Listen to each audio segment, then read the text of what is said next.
आपलं घर स्वच्छ ठेवण्यासाठी प्रत्येक गृहिणी धडपडत असते. स्वच्छ टापटीप असं घर कुणाला नाही आवडत आणि हे स्वच्छ टापटीप घर ठेवण्यासाठी आपल्याला थोडंसं वेळेचं नियोजन करणं गरजेचं आहे. आपलं घर स्वच्छ ठेवण्यासाठी काही सोप्या गोष्टी रोजच्या रोज आपण केल्या पाहिजेत. रोजच्या रोज थोडं थोडं साफसफाई केल्याने घर नेहमी स्वच्छ आणि टापटीप राहतं. या छोट्या गोष्टी गृहिणींनी जर पाळल्या तर घरामध्ये सकारात्मक ऊर्जा टिकवून ठेवण्यास मदत होते. तर चला आजच्या व्हिडिओला सुरुवात करूया. हाय हॅलो गुड मॉर्निंग नमस्ते सगळ्यांना. मी सीमा. स्वागत आहे आपल्या सगळ्यांचं माझ्या यूट्यूबच्या चॅनलमध्ये. तर आज विचार केला होता थोडीशी घराची साफसफाई करूया. तर साफसफाई करत असताना साफसफाईला थोडासा वेळ लागतो आणि ही साफसफाई मी कधीही एकाच दिवशी काढत नाही. तर साधारणपणे ही साफसफाई करत असताना त्याचे 2 ते 3 टप्पे करते आणि त्या प्रत्येक टप्प्यामध्ये मला जो कप्पा किंवा जो टप्पा मला सोपा वाटेल किंवा कमी वेळेचा वाटेल तर तो टप्पा मी पटकन साफ करून घेते. तर आज थोडासा वेळ होता मला आणि म्हणून मग म्हटलं की चला आज थोडीशी साफसफाई केलीच पाहिजे. कारण की ना भिंतीवर आणि भिंतीच्या कोपऱ्यामध्ये थोडीशी जाळी वगैरे मला दिसत होती. तर मग म्हटलं की चला आता हातासरशी हे देखील करून घेतलं पाहिजे. तर झाडू घेतला मी आणि झाडूनी सगळी भिंत वगैरे झाडून घेतली. कोपरे वगैरे भिंतीच्या कोपऱ्यामध्ये वगैरे माळ्यावरती बऱ्यापैकी झाडू फिरवून घेतला आणि हा जो पंखा आहे ना त्याच्यावरती देखील बऱ्यापैकी अशी जाळी जमल्यासारखी दिसत होती. तर मग मी काय केलं झाडू घेतला आणि त्याच झाडूने ही जाळी आता व्यवस्थित काढून घेते. तसं तर माझी हाईट काही इतकी पुरत नाहीये पंखा साफ करण्यासाठी. इथे मी सोफ्यावर उभी आहे तरी देखील पाहिजे तसं क्लीन होत नाहीये. तर एक मोठी अशी लॅडर आहे, शिडी आहे, पण त्याच्यावर चढून साफ करायला देखील मला भीती वाटते आणि म्हणून मग हे पंखे जेव्हा साफ करायचे असतात ना तर ते मी माझ्या मिस्टरांना सांगत असते.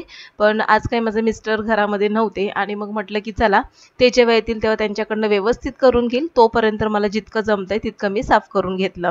तरी पंख्यावरची जाळी मी सगळी काढून घेतली झाडूने आणि मग नंतर बाकीचं आता साफसफाई करायला जाते. तर असे हे उंच झाडू असले ना तर हे झाडू ना आपण भिंतीवर देखील फिरवायचे. कारण की भिंतीवर देखील बऱ्यापैकी आपल्याला धूळ बसलेली दिसते, जाळी वगैरे दिसते.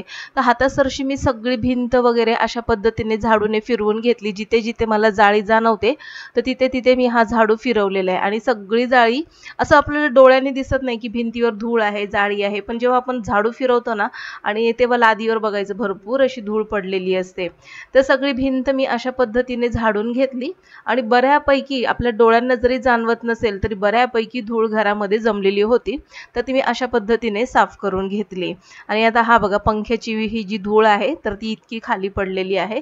तर सकाळी मी झाडू मारून घेतलेलं पण आता पुन्हा हे सगळं साफ करावं लागेल कारण की धूळ वगैरे बऱ्यापैकी आता हॉलमध्ये पडलेली आहे. तर हे सगळं झाडून घेते मी आणि व्यवस्थित सगळी साफसफाई करून घेते. तर आज मी फक्त हॉल, पंखा आणि टीव्ही वगैरे झटकून घेतला आणि बाकीचा जो म्हणजे हॉलची साफसफाई आहे म्हणजे जसं की विंडोज वगैरे क्लीन करायचे आहेत. तर मग त्याच्यासाठी ना मी उद्या किंवा परवा तो दिवस ठरवेल आणि त्या दिवशी मी हे सगळं करून घेईल.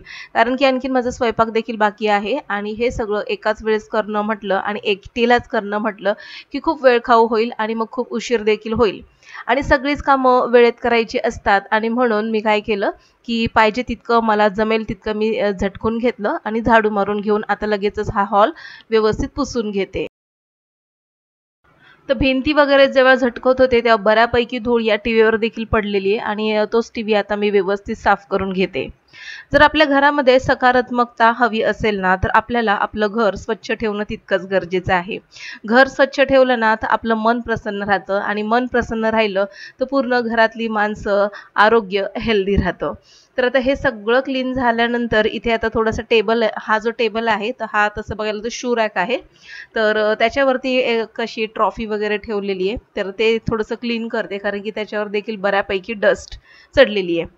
आता कितीही म्हटलं ना की या टेबलवर काही ठेवायचं नाही तरी पण ना येता जाता तो टेबल ना इतका असा हँडी झालेला आहे ना तर मुलं येता जाता तिथे पेन ठेव, पेन्सिल ठेव आणि माझंही तसंच असतं. बाहेरून आली की चावी ठेव किंवा मग एखादं रुमाल ठेव, पर्स ठेव. तर हा टेबल इतका हँडी झालेला आहे. तर मग मी काय केलं बऱ्यापैकी मी सगळ्यांना सांगून दमले. पण असं होतं, की मी सगळ्यांना सांगते, पण स्वतः देखील माझ्या लक्षात राहत नाही. मी स्वतःच तिथे वस्तू ठेवत असते. तर असो, तर हे सगळं मी आता साफ करून घेते. तर घरातल्या अशा ज्या ठराविक वस्तू असतात ना, ज्या आपल्या एकदम नजरेसमोर येतात, तर त्या ना नेहमी स्वच्छ कराव्यात. जसं की सगळ्याच केल्या पाहिजेत, पण जसं नजरेसमोर येतो तर हा टेबल जास्तीत जास्त. त्याच्यामुळे हा टेबल देखील मी व्यवस्थित पुसून वगैरे घेतलेला आहे. तर सगळं घर झटकून वगैरे झाल्यानंतर पुसून घेतली लादी मी. कारण की लादीवरती बऱ्यापैकी चालताना धूळ लागत होती आणि हीच धूळ पुन्हा लागू नये म्हणून व्यवस्थित मी आता मॉपिंग करून घेते. मॉपने व्यवस्थित पुसून घेतलं ना, तर पायाला लागणारी धूळ देखील लागणार नाही आणि घर व्यवस्थित स्वच्छ असं वाटेल. इतकं स्वच्छ जर घर आपण आता रेग्युलर आपल्याला इतकं झाड लोट व्यवस्थित टापटीपणा रोजच्या रोज करता येत नाही. पण असा एक दिवस ठरवायचा ज्या दिवशी आपल्याला थोडासा वेळ आहे आणि त्या दिवशी आपण थोडंसं प्लॅनिंग करायचं, की या दिवशी मला आज हे साफ करायचंय. तर त्या दिवशी आपण हे साफ-सफाई करायला काढलं ना, तर व्यवस्थित साफ-सफाई होते. त्या दिवशी मग दुसरं एक्स्ट्राचं काम काही काढायचं नाही. तर तसंच झालं आणि आज माझा जो क्लास आहे तो आज सकाळचा क्लास नव्हता. कारण की सकाळची जी मुलगी आहे ना, जी क्लासला येते तर ती आजारी आहे, ॲडमिट आहे आणि म्हणूनच मग आज माझा सकाळचा वेळ बऱ्यापैकी होता. तर म्हटलं की चला सकाळचा वेळ असाच वाया नाही घालवायचा. तर आजच्या दिवशी आज ही साफ-सफाई झालीच पाहिजे. तर हे सगळं क्लीन करून घेतलं, व्यवस्थित सगळं पुसून घेतलं. आता घरामध्ये आणखीन पसारा दिसणारे असा एक महत्त्वाचा घटक म्हणजे कपडे. तर आता आपण कपडे देखील ना आता थोडंसं म्हणजे कसं आहे पाऊस थोडंसं उघडत आलेला आहे, पण अधेमध्ये पडतो पाऊस. तर कपडे ना पाहिजे तसे सुकत नाहीत आणि मग असेच म्हणजे थोडेसे दमटसर कपडे आपण काढून जर ठेवले तर त्याचा एक प्रकारचा वास येतो. आणि म्हणून काय करायचं कपडे जेव्हा आपले सगळे धुवून झाले ना, तर कम्फर्टच्या पाण्यामधून ते कपडे एकदा काढायचे. म्हणजे कपडे छान असे फ्रेश असा कपड्यांचा सुगंध येतो. दुसरी गोष्ट कपडे ना, आता मी इथे आदल्या दिवशीचे कपडे खिडकीत सुकायला टाकलेले, तर ते कपडे मी चेक करतेय, सगळे कपडे चेक करतेय. तर कॉटनचे जे कपडे आहेत ना, ते साधारणपणे मला दमट लागले, तर ते कपडे ना मी ह्या स्टँडवरती टाकते आणि बऱ्यापैकी सुकलेले कपडे एका साईडला काढून टाकते. म्हणजे जे सुकलेले त्याच्यानंतर घड्या घालून मी ठेवून देणार आहे.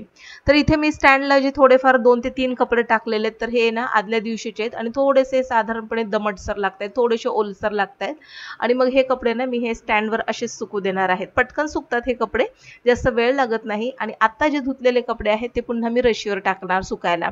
मग ते कपडे देखील छान अशा बाहेरच्या हवेने सुकले जातात आणि हे जे दमटसर कपडे ते देखील हवेला पटकन सुकले जातात. जास्त काही वेळ वगैरे लागत नाही.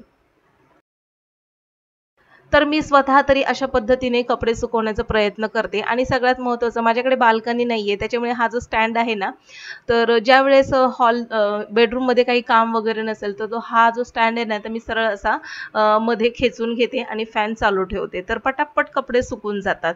आता हे जे कपडे मी सुकलेले साईडला काढलेले, तर त्याच्या बऱ्यापैकी घड्या घालून ठेवलेल्या आहेत आणि ह्या कपड्यांच्या घड्या घालून व्यवस्थित सॉर्ट आउट देखील केलेले आहेत. म्हणजे माझे कपडे, माझ्या मिस्टरांचे कपडे, मुलांचे कपडे हे सगळे वेगवेगळे केलेले आहेत. सॉक्स झाले, त्याच्यानंतर टी-शर्ट, पॅन्ट, ट्राउझर झालं, त्याच्यानंतर हाफ पॅन्ट वगैरे झाल्या, रुमाल, सॉक्स तर हे सगळे वेगवेगळे घड्या घालून ठेवलेले आहेत आणि आता हे सगळं व्यवस्थित सॉर्ट आउट केल्यामुळे ज्या त्या वस्तू ज्या त्या कप्प्यामध्ये जातील. म्हणजे सापडताना देखील पटकन त्या वस्तू सापडतात आणि प्रत्येकाला सांगून ठेवलेलं की आपली वस्तू आपल्याच कप्प्यात शोधायची, दुसऱ्यांच्या कप्प्यात हात टाकायचा नाही. त्याच्यामुळे ना बाकीचे कपडे देखील विस्कटले जात नाहीत आणि माझं कपाट व्यवस्थित मेंटेन राहण्यास मदत होते.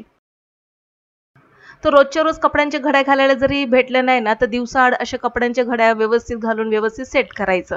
म्हणजे आपलं घर देखील व्यवस्थितच राहतं. तर आता हे सगळे कपडे मी व्यवस्थित लावून घेते. आता इथे आलेली आहे मी हॉलमध्ये. तर हॉलमधली पायपुसणी देखील मला चेंज करायची होती. तर इथे ना मी आता ही पायपुसणी काढलेली धुवायला आणि ही दुसरी पायपुसणी ठेवलेली आहे. तर घरातल्या या छोट्या-छोट्या गोष्टी आहेत ज्या आपण गृहिणी नेहमी लक्षात ठेवतो आणि ह्या ज्या वस्तू आहेत ह्या वेळच्या वेळेला जर आपण व्यवस्थित बदलल्या आणि व्यवस्थित धुवून वगैरे वापरल्या ना, तर घर आपलं नीटनेटकं आणि टापटीप वाटतं. तर आता घर वगैरे व्यवस्थित पुसून घेतल्यानंतर मस्त स्वच्छ अशी लादी वगैरे दिसते, कुठे डाग वगैरे दिसत नाहीयेत. तर आता इथे राहिलेलं आहे माझं बाथरूम साफ करायचं. आता सगळ्यात शेवटी मी बाथरूमकडे येते. आता हा जो कमोड आहे तर हा मी जेव्हा अंघोळीला वगैरे जाते ना तर त्या अंघोळीच्या आधीच मी हे सगळं साफ करते आणि मग नंतर अंघोळ करून बाहेर येते. तर सकाळी मी ते सगळं साफ केलेलं आहे, त्याचा काही व्हिडिओ मी तुमच्याशी शेअर केलेला नाहीये. आणि बाथरूम जे आहे ते सगळ्यात शेवटी मी धुते, कारण की ना घरातून सगळे निघून गेल्यानंतरच मला बाथरूम धुवायला बरं वाटतं. त्याचं एक कारण आहे, कोणाची ये-जा वगैरे नसते आणि बाथरूम धुतल्यानंतर थोड्या वेळ का होईना ते थोड्या वेळ तरी फ्रेश आपल्याला दिसतं आणि एक समाधान राहतं की चला बाथरूम स्वच्छ दिसतंय म्हणून. तर इथे बाथरूम धुण्यासाठी मी काय केलं, रेड हार्पिक टाकलेलं आहे आणि रेड हार्पिकने व्यवस्थित आता टाकून हा जो ब्रश आहे तर या ब्रशने व्यवस्थित मी असं बाथरूम घासून घेतलंय. तर रेड हार्पिक मी शक्यतो बाथरूम धुण्यासाठी आणि आपले जे सिंक असतात ना बाथरूम मधले तर ते धुण्यासाठी मी त्याचा वापर करते. तर रेड हार्पिक सगळ्यात बेस्ट आहे आणि त्याचा रिझल्ट मला छान वाटतो, कारण की त्याचे डाग लगेच निघून जातात. लादीवर पडलेले बाथरूमचे डाग म्हणा किंवा मग सिंक मधले डाग पटकन निघून जातात. जास्त काही आपल्याला जास्त घासाघीस करावी लागत नाही.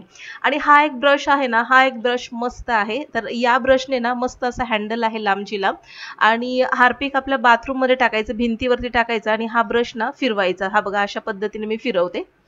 तर मस्त सगळं हे ना हार्पिक एकदाच या ब्रशने फिरवून काढलं ना की सगळे भिंतीवरचे बाथरूम मधले सगळे डाग वगैरे निघून जातात आणि मस्त आपलं बाथरूम स्वच्छ चकाचक असं निघतं. तर ना बाथरूमची ही जी लादी आहे तर मी आठवड्याभरापूर्वीच घासून काढलेली. तर आता पुन्हा एकदा थोडंसं वरवर मी आता हे ब्रशने घासून काढलेलं आहे. तर बाथरूम व्यवस्थित क्लीन केल्यानंतर आता खूप छान असं स्वच्छ वाटतंय. तर मी आता असंच ठेवणार आहे. आता राहिला कमोडचा प्रश्न. आपलं कमोड जे आहे ते सतत फ्रेश राहण्यासाठी तुम्ही काय करता मला कमेंटमध्ये नक्की सांगा. बाथरूम तर स्वच्छ धुवून झालेले आहे. आता इथे जे कमोड फ्रेश ठेवण्यासाठी मी काय करते ते देखील तुम्हाला सांगते. तर इथे ना हार्पिकचं मॅटिक क्लीनर एक मिळतं. तर एका पॅकमध्ये साधारणपणे 2 मॅटिक क्लीनर असतात आणि महिन्याभरामध्ये ते आपण सहजपणे महिन्याभरामध्ये ते पुरतं. हे जे मॅटिक क्लीनर आहे ना हार्पिकचं, तर त्याच्यातलं एक मॅटिक क्लीनर काढायचं आणि ह्या जे टँक आहे ना वॉटर टँक तर त्याच्यामध्ये टाकून द्यायचं हार्पिकचं. आणि जेव्हा जेव्हा आपण फ्लश करू ना तर तेव्हा तेव्हा ह्याचं जे पाणी असतं तर हे पाणी पूर्णपणे आपल्या कमोडला आतून सगळं फ्रेश ठेवतं. म्हणजे कोणी बाहेरून गेस्ट वगैरे जरी आले ना तरी असं आपल्याला काही लाजल्यासारखं वगैरे होत नाही आणि खूप छान स्वच्छ असं आपलं टॉयलेट बाथरूम राहतं. तर आता हे जे मी काढते आणि या टँकमध्ये टाकून देते. तर अशा पद्धतीने मी माझ्या घरातलं टॉयलेट बाथरूम क्लीन करते. तर हा माझा मला वाटतं पहिलाच व्हिडिओ आहे जो मी तुमच्याशी शेअर केलेला आहे. सगळी साफसफाई झाल्यानंतर घरामध्ये एक छान असं प्रसन्न वातावरण राहण्यासाठी किंवा मस्तपैकी ताजेतवाना राहण्यासाठी मी काय करते, जी कापूरदानी आहे त्यामध्ये कापूर लावलेला आहे आणि बटन चालू केलंय. तर जसं जसं हा कापूर जळेल ना त्याच्यातला तर मस्त छान असा कापूरचा घरभर असा सुगंध दरवळतो आणि मस्त मनाला शांतता अशी वाटते. तर चला अशा पद्धतीने मी माझा हॉल स्वच्छ करून घेतलेला आहे, टॉयलेट बाथरूम स्वच्छ करून घेतलेले आहे. तर आजचा व्हिडिओ तुम्हाला कसा वाटला मला कमेंटमध्ये नक्की कळवा. भेटू पुन्हा, तोपर्यंत बाय बाय.